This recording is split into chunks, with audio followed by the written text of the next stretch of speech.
UFC 328 Chimaev vs. Strickland is finally approaching, guys. This card's so good. We are back. I'm hoping Saturday hurry fast, because all these picks I'm finna track. And on that night, we'll have a blast. Think young Strickland coming home after a long day from school, I'm finna spaz. Because the main event gonna make him reminisce about his dad giving belt to ass. Yeah, baby, yeah. Reminisce, brother, reminisce it, Understand it, reminisce it, and miss it, brother. Yeah, I'm not a good guy, I will make jokes about his dad because he doesn't care about speaking his mind. So we're gonna speak our mind. But as I was saying, guys, I'm gonna try to track all these picks and cook. These kicks, dude, these are badass. No, these fights are actually really good, dude. Holy fuck. Yo, adding Joshua Van Taira is the best thing the UFC done. It made this card of the year, I'm sorry. As I keep scrolling, I'm seeing these recognizable names. Even the early, Kopylov put to the early prelims. Yeah! Cooked by Acosta, which actually isn't aging that bad, eh? Cooked by Acosta. Anyways, opening up with Clayton Carpenter versus Jose Ochoa. Honestly, two pretty decent fighters. I know Clayton Carpenter hasn't been winning a lot in the UFC, but he's also been going against some good opposition. Then we got Jose Ochoa, who I can't say his last name, but he is coming off a loss. Both guys are coming off of losses. This one's a tough one, honestly, because I think Clayton Carpenter is actually pretty decent. I actually feel like he mixes up things pretty well, too. Like, he can wrestle if he needs to. He strikes pretty decently. I think this one's going to come down to who wants it more, dude. Who wants it more? This is, like, the one fight on the card I'm not wicked confident about because, like, I didn't really do too much work on this. Kind of just Tapology maxed with these guys. I can't lie, because who gives a shit? No, but from what I found myself gravitating towards was Jose getting the win. I just feel like he knows how to win more recently, I feel like, than Clayton Carpenter. His striking might be the deciding factor in this fight. So I'm going to lean him because his striking. I think his output could be a good thing to push him to a win in this fight. I think Clayton's going to try to mix it up. I just don't know how successful he's going to be in doing that. So I don't know. This is a close one, but I think Jose Ochoa, I feel like his jab and his 1-2s and his boxing overall could be enough to overwhelm Clayton Carpenter because he is a pretty good boxer. So give me Jose Ochoa for the win. He's a slight favorite, which is interesting. Next up, Khamzat Chimaev's training partner. Yeah, we're going to address you like that. Versus Jordan Santos. Nah, Susurkaev, I've never been impressed with him. He's 11-0. I'm not really impressed with him. I don't really see anything that's very impressive that sticks off on paper. Like, yeah, dude, Susurkaev, man. He's going to go in there, dude, beats on him, Dr. Dre. Shut up, Kenny. No. I'm not going to lie, bro. I'm not going to lie. That's weird. Like, I don't think he's good. But he's not worse than Jordan Santos. Like, he should not lose to Jordan Santos, in my opinion. Santos is coming off a win, but Santos doesn't look good either. And Susurkaev, I think he's going to keep winning until they give him someone like who's really good. So I think Susurkaev gets the win. I think this is his hardest competition to date. That being said, he has struggled in like almost all his fights. Even the fights like he's always a huge favorite. I'm sure he's a huge favorite here too, which I guess it's not warranted, but I see why. He should get the win. He actually is pretty skilled. I just think he thinks he's better than he is, and like it shows in his fights. So like he almost like acts like I don't know, like the way he acts in fights like he's just so much better when he's not better than them. Like he's better than them, yeah. You're good enough to beat these guys, and he's going to beat Jordan, but it's like he's probably going to go through the woodworks before beating him, which he really shouldn't, but he is. So I got Susurkaev. He might even finish him, but I think he struggles a little bit before he gets finished. Next up, Pat Sabatini versus William Gomis. Gomis is one of those French fighters who like are not bad. They're winning, but they're just not impressive to me. He has good length. He uses his reach well. I think his striking's on paper, people would think it's better than Sabatini's. I actually think Sabatini's going to win this one. I think he's going to mix in the grappling really well. I think William Gomis is one of those people when you do take him down, like he's not the easiest to take down, but he's also not hard to take down. And then when you do get him down, he almost looks lost, and like sometimes he struggles getting up. I feel like lately he's been trying to improve the way he gets up, which is cool. But I just feel like even when he gets up, it starts to wilt his striking. His striking gets a lot more lackadaisical and looks kind of mid. So I think Sabatini gets this one done. I'm going to say fairly comfortably, because I even think Sabatini's striking is a bit underrated. Like, I feel like he can land shots, pretty well. And I feel like he lands shots into takedowns pretty well. So he can make you think it's a striking contest and then start mixing the wrestling. And I think that's going to be enough to beat William Gomis, who is 15-3. Not a bad record, but I think Sabatini's objectively just a better fighter. And this is, brother, not boxing. This is MMA. And even if it is only striking, I think Sabatini can hold his own for a good amount of time. Obviously, he's going to have to mix in the wrestling to win. And I think he knows that William Gomis isn't the best when he gets taken down. So I'm sure he's going to implement that in his game plan. He just has to get by the reach of Gomis. But I do think Sabatini's a good shout here. I think he's going to get it done. So I'm going Pat Sabatini for the win. Might win by points. I don't want to do specifics, but if I had to, I'd do Ochoa by points. I'd do Susurkaev by fucking, I don't even know, KO. Maybe sub. And Sabatini by points. All right, next up, we got Kopylov on the prelims, man. Fucking hell, Chase Hooper. What happened, man? Roman Kopylov versus Marco Tulio, who's a really good kickboxer. Of course, coming off a L to Christian Leroy Duncan, which is not... losing to CLD is not a bad thing. He's very athletic, very explosive, very talented. Now, Kopylov in the Acosta fight, which honestly isn't aging that bad now. You know, it's not aging that bad because, like, Acosta did go up and start dominating. But Costa middleweight just wasn't that guy. But his lack of activity in the Costa fight was really what was alarming. The body kicks. Maybe Costa is really good at southpaws, but he's also going against someone who's objectively a better striker than Paulo Costa, like way better, and Marco Tulio. He's been in there with, like great kickboxers like Belgori and like things like this, brother. So I reckon Tulio's going to be a problem. I think he's just going to be a better kickboxer. And then like Kopylov, when you start kicking his legs and kicking his body, he hates feeling pain. He's one of those Russian fighters that he's like that Russian breed that like gives up when enough's put on them. So I think Tulio's going to just beat him up. I think Tulio's going to beat him. Kopylov's not going to be very active. I think Tulio could even finish him. I'm going to have Tulio by KO or points. I think he's going to beat Kopylov, though. Kopylov was decent before the Costa fight, but the Costa fight showed that he does not like getting kicked, and he's going against a really sound kickboxer who hits pretty hard. So I'm going to go Marco Tulio for the win, and he is a minus 200 favorite based on the UFC website. Jim Miller versus my dog Jared Gordon. Jared Gordon is coming off a loss. He had like a knee injury. I don't know if he still has that. This is Battle of the Unks, man. I wonder what the odds are, because I think this is one of my locks on the card, actually. I'm going to say it right now. I think Jared Gordon's going to smoke Jim Miller, who is coming off a beating. Jim Miller has been taking beatings lately.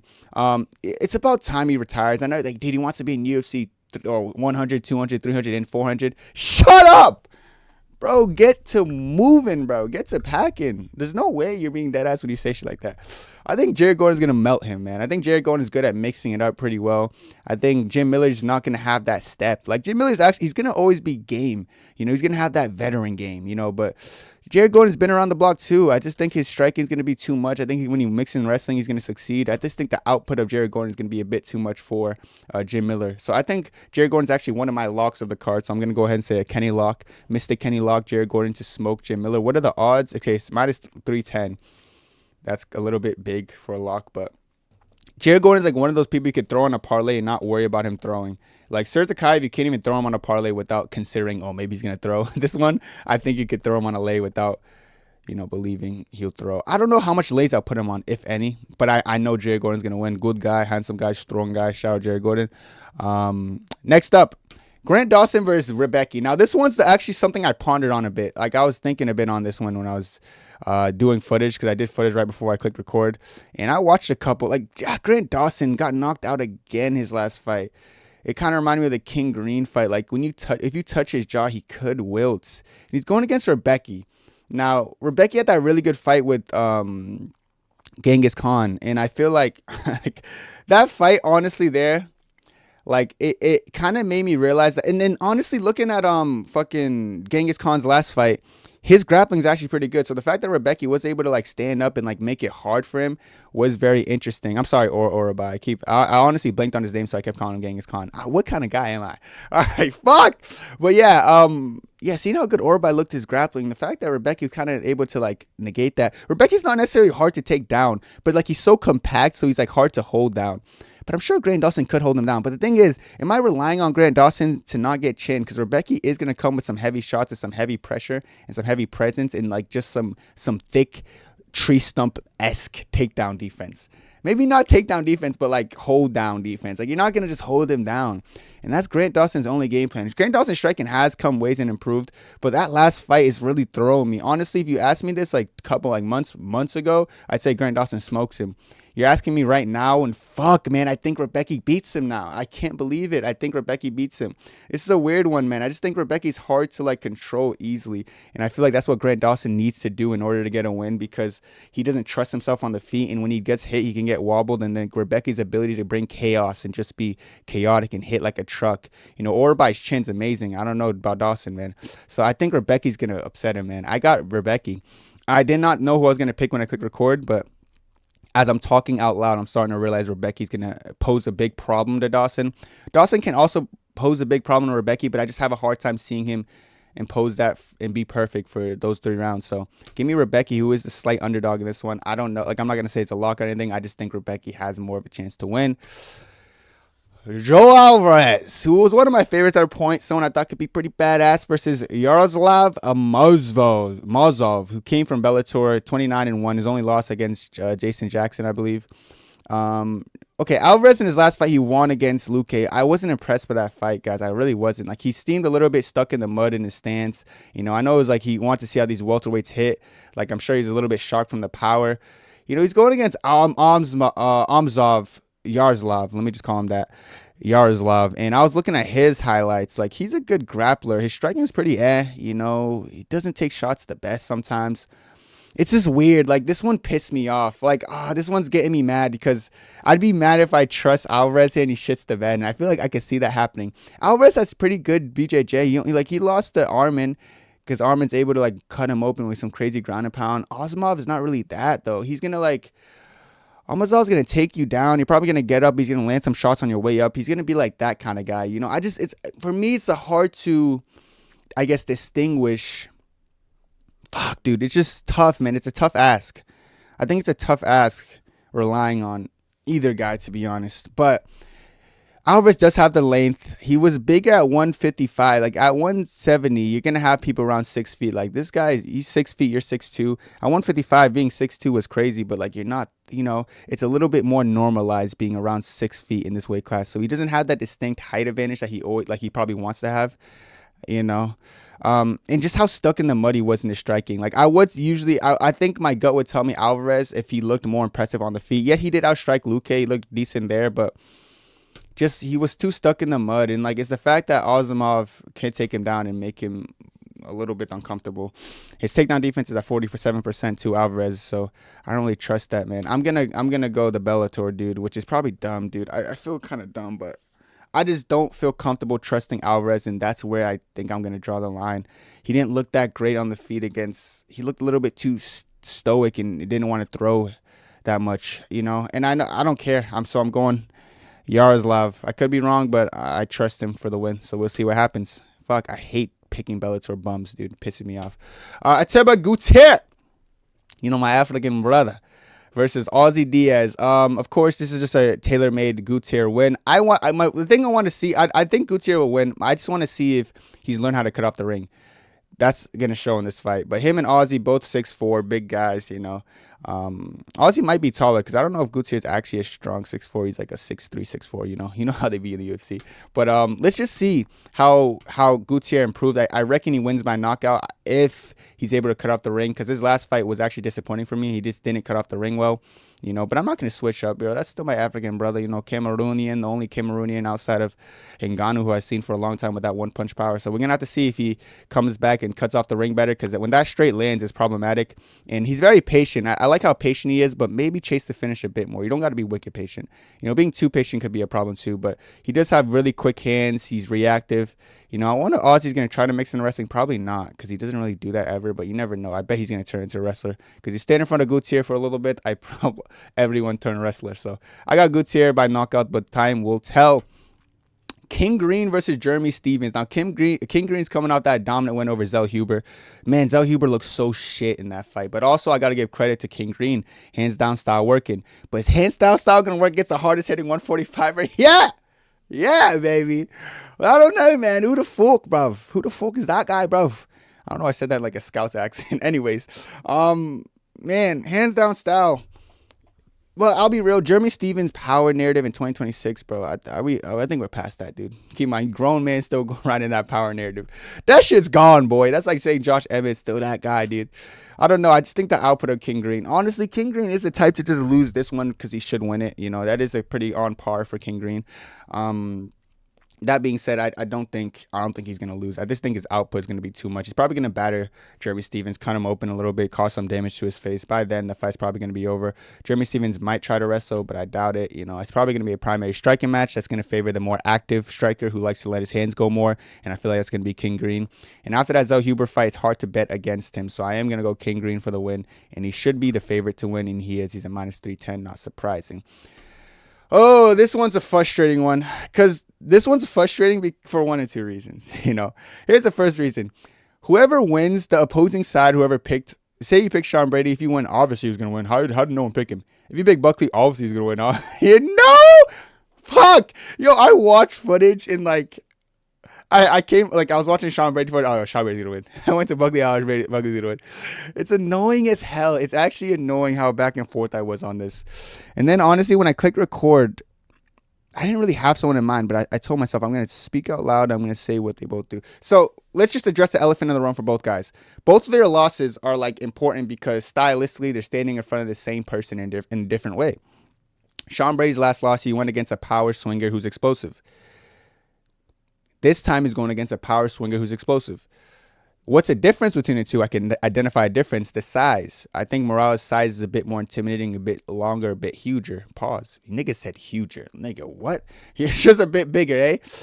Now, Buckley went against someone who's a primary wrestler. And Kamaru Usman got taken down, got mauled. Sean Brady has the ability to take down people and maul them. Look at the Leon Edwards fight. Look at a lot of his other fights. Jake Matthews fights. The only difference is Usman was able to control him and land ground and pound shots, whereas Sean Brady can control him and be able to submit him. After I realized how dangerous that is, I looked back at Joaquin Buckley's stats, even his fights before the UFC. He's never been submitted in his life. I don't know what that really points to. At first, that could point to a good submission defense, but then I realized he never really went against a grappler primarily, aside from Usman, who's not really a submission threat. So it was hard to gauge what that really meant. You've never been submitted before. It's hard to gauge what that meant. Now, Buckley, looking back at the Usman fight, he had success on Usman, even the second, third round. And he would actually hit Usman clean. Shots that Usman ate, I don't know if Brady could eat that. First of all, I'm going to start there. I don't know if he can eat that. Because Sean Brady does have a habit of when he gets hit and he doesn't like what's coming, he almost he doesn't cower away, but he folds in a weird way. He almost starts leaning back. He did it against Bilal. Did it against Morales.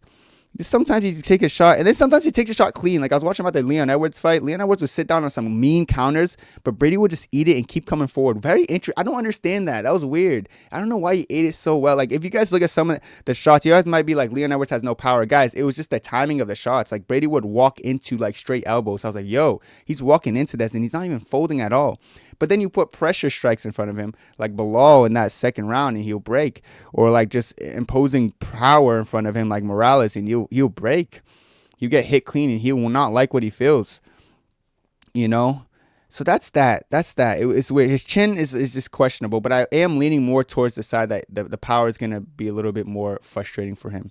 Maybe Leon Edwards' hands just don't really hit that hard. That's my observation. Now, another thing I noticed is that a lot of Buckley's takedowns on Usman was because the timing of Usman's takedowns. And yeah, Usman's strong, but it's mostly the timing. He'll time Buckley as Buckley was circling on an angle, then shoot a takedown, and Buckley would almost fall over himself because the timing was so good. And then I started to look at Sean Brady's timing. Sean Brady doesn't time takedowns the best, honestly. He just tries to get to your hip. And then when he gets in a clinch, he has really good trips in the clinch. He'll trip you really well. He could single leg you and lift you off your feet from a high crotch. He's pretty good at things like that, but he doesn't have the best timing to his actual takedown entries, what I've noticed. But it doesn't matter because if he gets you in a clinch, he's pretty good at tripping you. His trips against Gilbert Burns, I was looking at some of those exchanges. It was beautiful. Against Leon Edwards, he had some good trips as well. And then some just takedowns he timed at the hip, pretty decently. Interesting. So the thing is, though, I remember watching Buckley and Colby. Colby wasn't timing takedowns the best, and Buckley would sprawl the fuck out of him. I'm talking face to the mat sprawl. It'd be bad. As well as the fact that, when Kobe would chain together 1-1-2s, 1-1-2s, and then shoot, he'll still get sprawled, which is very interesting. And it makes me, but it also made me realize Kobe's not wicked strong physically. So it's just not going to happen because Buckley's a pretty strong guy. He's fought at 185 multiple times. So that's something interesting. Like, and it comes down for me is the takedown, the timing of it, how well Buckley could defend. But I also want to say another point. Like watching Brady against Leon, like the kind of control he has and like the body weight transfer, he's a different beast on the ground, man. He really is. And I feel like the Leon fight showed it best, unironically. Like no other fight did he ever look that clean. He couldn't hold Gilbert Burns down, but that's because Gilbert Burns is a BJJ wizard, you know. Held Jake Matthews down pretty well, submitted Jake Matthews. You know, like there's some things I see from him that like once he gets Buckley on the ground, and after seeing how lost Buckley kind of looked against Usman when he was on the ground, I do think it's Sean Brady's world when he's down there. The hard part is getting him down there and weathering the storm. Now this is interesting, guys, because I'm at a point now where I have to pick based on what's the most logical based on my reasonings. Now Sean Brady's a big favorite, and I think I understand why, because if he gets Buckley down, it's kind of wraps. I hate to be that guy, but it's kind of wraps. Not like Brady's going to submit him instantly, but it's kind of wraps. But this is a difficult part. Sean Brady's striking is not even that bad either. Like, I was watching back the Morales fight. I know, like, he wasn't supposed to be standing with Morales, but he was landing some jabs and straights on Morales. Maybe that made him gain confidence or something. Even against Bilal, before the finish, he was kind of tagging up Bilal. So Brady's not, like, even against Leon, I know Leon's not the best striker ever in the wrestling that's there, but, like, his 1-2s and stuff, like, he was landing flush. He's actually not a bad striker, you know? He just reacts weirdly when you start to pressure him, you know, and you put him on his back foot. This one's a tough one, man. I really hate this fight because this one's really tough. But when I'm talking out loud, I'm starting to realize it's going to come down to who can impose their game plan better. And for some reason, I'm starting to realize that if Sean Brady can't take down Buckley, it's going to be a tough night for him, because Buckley against Usman was still swinging wicked hard in the 4th and 5th round, even almost damn near finished Usman in that round off of his striking alone. So, man, I didn't think I'll do this, but I'm going to go Buckley. I'm going to go Joaquin Buckley. I'm going to go Buckley because I feel like it's going to be a big problem for Brady when he's on the feet. But I know Brady could take him down, and once he does, it's kind of wraps. But I remember watching Sean Brady against Morales, and just because Morales had a lower stance, it made him more wary of shooting a takedown because like, I don't trust myself, which means he doesn't trust his takedown entries when someone's on a lower stance. And Buckley's like naturally more of like a hunched high guard guy. So that's why I'm going to go Joaquin Buckley, who is an underdog. I don't know if I'm going to even bet on this fight, man. I probably won't. Probably won't put on a parlay. Might throw my pick out there and say I think Buckley's going to fight like Buckley 100% of the time. I can't say the same for Sean Brady, because Sean Brady, if you have a lower stance, maybe he's going to second guess himself, you know. And I just think Buckley's going to swing hard, man. And I think that's enough, man, to frighten Sean Brady. So I'm going to go Buckley by KO points. I didn't think I was going to do this, honestly. The whole week I was thinking Sean Brady, but after watching footage, it came a little bit too close. And then the Colby Covington fight was what really convinced me. He stuffed the takedowns really well when Colby, you know, it's going to come down to the takedowns. Who can make it happen, who could not, you know, we're going to have to see. But, yeah, I'm going to trust Buckley, the underdog. So we're going Buckley for this one. Whoever wins this, though, they're going to be like, I told you so. That's one of those ones. Yeah, that's what's frustrating. Because if Sean Brady wins, I wouldn't even be wicked surprised. I was like, okay, I see, because he took him down. But, you know, I'm not relying on these wrestlers to score that takedown anymore. I've done that too much. Next up, Alexander Volkov versus Waldo Cortes Acosta. This is an interesting fight, bro. First of all, look at the experience on Volkov. 39 wins, 11 losses. Nigga has like 50 fights total. Yeah, he actually has 50 fights on the dot total. Crazy experience. Then Waldo Cortes Acosta, of course. The big thing here is Volkov's 6'7". Like, the guy is huge. He's tall. Like, guy's massive. He's going against Acosta, who's 6'4", pretty big heavyweight, you know, who sometimes struggles with lack of activity. He'll circle the cage and not actually throw a lot. Even though his strikes landing per minute look high, it's because when he hits you and finds like you might get finished, he jumps on it. But he's kind of like circling against the fence until then. You know, one thing about Volkov I got to give him credit for, he actually uses his length, which is pretty good. Like, he throws a lot of kicks. He throw low kicks, teep kicks, push kicks. He did beat Cyril Gahn. I look back at that fight.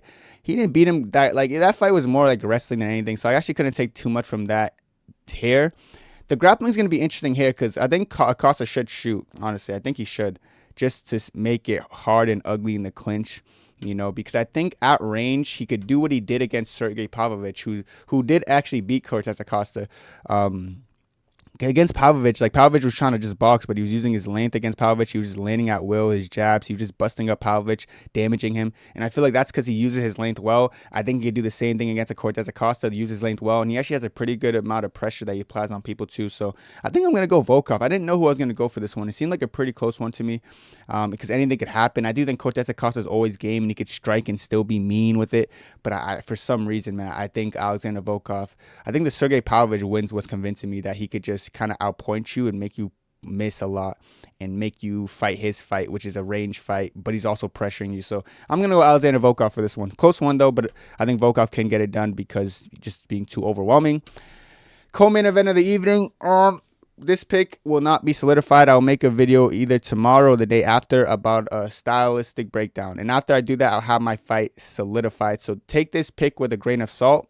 This is me just speaking from what I've seen. I will watch more footage. I kind of already watched a lot of footage, but I will watch more. And when I have my stylistic breakdown, I feel like I have a better time understanding things when I speak out loud. But as far as like right now in my thoughts, Joshua Van, Taira, two of my favorites, man. I actually don't care who wins this because I like both guys. I'm rooting for both guys. Whoever wins is a win for the youngins. You know, everyone born in the 2000s, you know, shout out my guys. This one's weird. The Ray Tatsura fight's still rent-free in my head, how well he defended the takedowns there. He did get taken down in that fight, but his ability to get up was so impressive. I think what would scare me the most about this is that in Tatsura fight, the Ray Tatsura fight, he's a better wrestler than Taira, not a better grappler. So I want to explain that. Tatsura's a better offensive wrestler than Taira. And he was only able to take down Van like 2 out of 8 or something times 2 out of 9. I have to look back at it. It was something crazy though.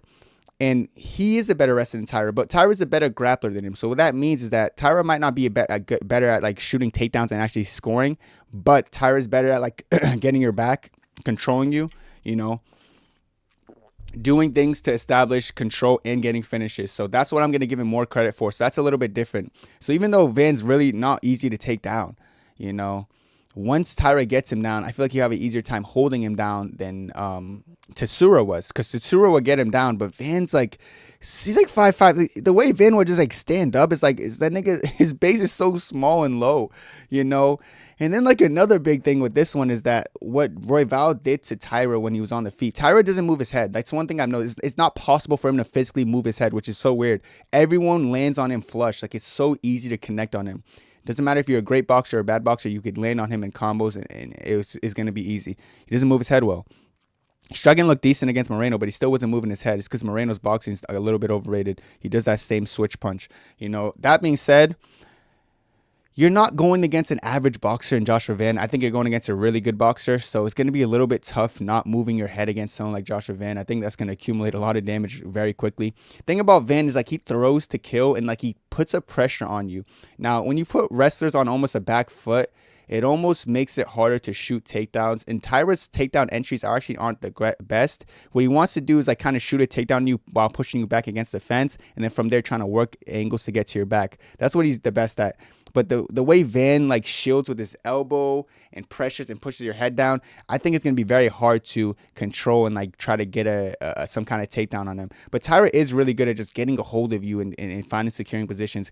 If this fight hits the ground, yes, Van is accustomed to getting up pretty easily, but I don't think he's going to get up easily against Taira. So that's the disconnect. It's kind of similar to the Buckley Sean Brady fight, except for the fact that Taira's a way better grappler than Sean Brady. And Sean Brady's great. So the fact that I said that, you should understand how impressive that is, you know. Yeah, Taira has a 46% takedown accuracy, which is not surprising. And Van has an 81% takedown defense. Oh, man, this is a tough one. But for now, I am going to follow my gut, and I'm going to say Van should beat him. Van, like, he's not easy to take down, 1, and then Taira doesn't have great entries, 2, and then Van kind of pushes you on the back foot so you're not able to just shoot wildly, 3, and then Taira doesn't move his head and he just eats shots, 4, and then it just doesn't seem smart to pick Taira. Maybe watching a little bit more footage and then doing the breakdown tomorrow is going to change my mind. But like as of right now, why would I pick someone who doesn't move their head against the best boxer in the UFC? Why would I pick someone who doesn't have the best takedown entries against someone who defends takedowns really well? You know, unless I'm banking on Taira just getting that one takedown, controlling him, taking him down and finishing him, which is a possibility. But I feel like that's banking on one singular thing. And like lately I've been saying like these wrestlers against some of these elite strikers, like some of them, their game plan, it's not that it changes. But like the mobs Hamza Lerone fights show me this. Even like the Bilal JDM fight, sometimes it's just not as simple as just go in there and take them down, you know. So I'm gonna follow that agenda, and I'm gonna follow the smarter pick, even though Van's the underdog, and I'm going to go Joshua Van. Like I said, I'll do footage tomorrow. Maybe my opinion changes. Maybe it does, because honestly, sometimes I look at it. Maybe I have a slight bias towards Van that I don't know, even though I like both fighters. There's things I got to like work on as a picker, because I actually take this shit serious.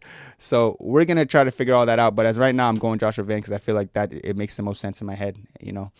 Which brings us to the main event of the evening. Unironically, the easiest pick on the card. We got the 15-0 Khamzat Chimaev versus 30-7 Sean Strickland. Just look at him. He looks like a chain smoker, dude. Fuck! I would hit him so hard, bro. I hate racist people.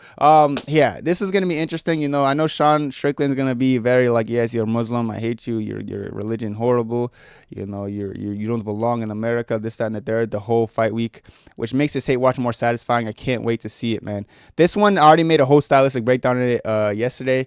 I don't mess with those, so yeah, dude, the practice, yeah, but yeah, guys, like he just stands so straight. His whole style is based on just fighting the way to, you know, familiarize himself against other strikers who he does well with in that stance. But you're not going against a striker unless you completely change your stance and abandon who you are. You don't win this fight, and even if you do, you're not going to be used to that at this point of your career. So you're not going to win this fight. The sparring stories of Khamzat always mauling him. At 170, now he's at 185, bigger, stronger version of himself. Sean Strickland has never stood in front of this version of Khamzat, and he couldn't even beat a worse version of Khamzat when he was at his best at 185. I just don't see this going well for Sean Strickland. You know, Sean Strickland, the way he could win is if Khamzat completely abandons the grappling and tries to show something in his striking that we've never seen. To show like, look, my striking's good all of a sudden. Then he goes in there and nearly dies. That's what he could do. I could see that being a possibility, but that's about it. I just don't see Khamzat Chimaev, if he fights like a normal human being, losing to Sean Strickland. It just doesn't make any sense to me. I just think he's going to shoot a takedown early. He's going to get to the back. He's going to probably choke him out or get him in a position where he's going to land ground and pound shots and finish him. Khamzat Chimaev is objectively a way better fighter than Sean Strickland. Sean Strickland's path to victory relies solely on what Khamzat Chimaev wants to do. If he wants to throw the fight, he will actively throw it. If he wants to win the fight, he will actively win it. I have a hard time seeing Sean Strickland not get finished here, you know. Sean Strickland seems like he wouldn't want to get held down, so you know, he doesn't want PTSD from his father. So I feel like he'd want to get up and force scrambles, and if he does, he's gonna get submitted indefinitely. I even remember the Usman fight when Khamzat like had Usman in a controlling position. Usman had to make a latch ditch effort, just like when he had Khamzat on his back, to like dump himself forward. Fighters don't take risks like that. That's Usman's like fight IQ and his grappling. You know, last time Strickland went against a great wrestler, it was Usman. He nearly died in there. Last time he went against a mediocre, overrated wrestler, was Fluffy. That's why I knew he was gonna beat Fluffy. Fluffy was also easily hurt to the body. Like Khamzat doesn't have anything that's easily like exploitable, in my opinion, to make me think that Sean Strickland has a one-punch chance to go in there and just land something significant to get rid of Khamzat.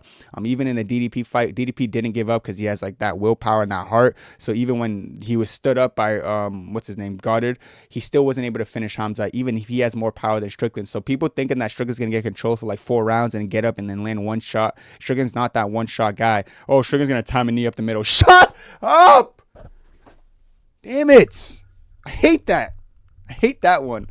Something about that call gets me, bro. Yeah, knee up the middle. Fuck you, man. Uppercut up the middle. He's going to time me. I hate that so much because it's such a cop-out.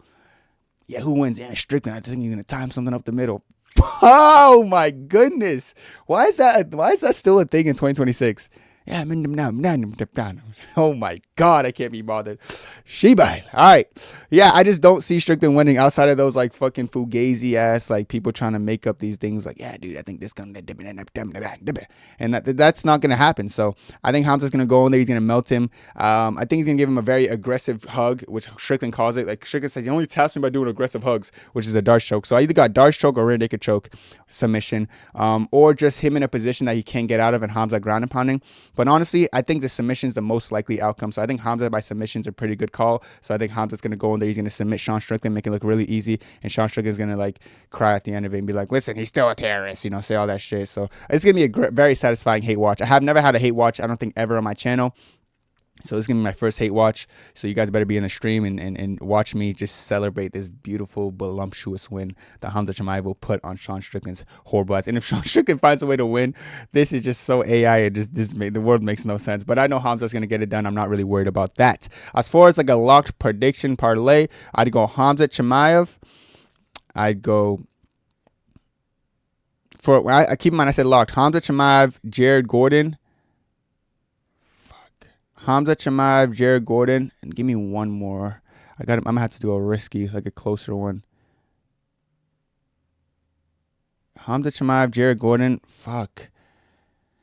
Khamzat Chimaev, Jared Gordon, and King Green, I guess. Or Khamzat Chimaev, Jared Gordon. If you're really feeling frisky, go to underdog Joshua Van, man. Fuck. Or Khamzat Chimaev, Jared Gordon, and Volkov. Those are ones, but just know Khamzat Chimaev and Jared Gordon. If you want to make just put as much money as you can, knowing you're gonna get back whatever you put, go Khamzat Chimaev, Jared Gordon. That's probably gonna. I don't know what that's gonna close at. If you put it like 500, you might win like 400. So like just think like that. So those are my locks, and those are what I think. Let me know your picks down below. That's it for me. God bless. 2, 3.